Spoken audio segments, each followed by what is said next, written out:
Official ng certified kapuso ang veteranong mga awit at aktres na si Rosel Nava at ang model actress na si Marica Reyes. Matapos silang formal na mapabilang sa roster ng mga artistang makakatrabaho ng GMA Network. Agad itong ikinatuwa ng kanilang mga tagahanga dahil kilalang dalawa sa kanilang husay, ganda at dedikasyon sa kanilang craft sa industriya ng showbiz.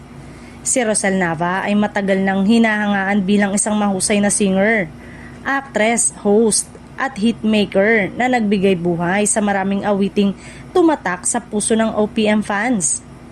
Ngayon ay mas lalo pa siyang mapapanood ng mga manonood dahil magiging bahagi siya ng inspirational musical family drama na Born to Shine na ipapalabas sa GMA Afternoon Prime Block kapalit ng magtatapos na seryeng Hating Kapatid.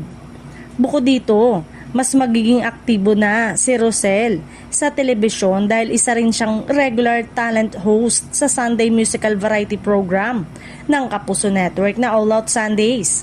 Dahil sa kanyang karanasan sa musika at pag-host, inaasahang makakadagdag siya ng sigla at kalidad sa programa.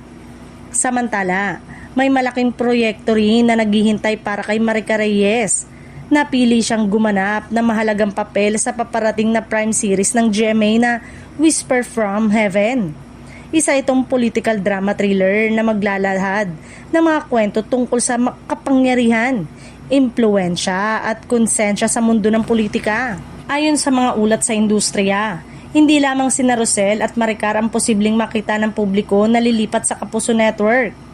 Marami pang kapamilya artist ang sinasabing nakikipag-usap o posibleng mapabilang sa mga bagong proyekto ng network sa mga susunod na buwan. Dahil sa sunod-sunod na malalaking proyekto at bagong programa, patuloy na nakakaakit ang GMA Network ng mga bigating artista at kilalang pangalan sa industriya ng entertainment.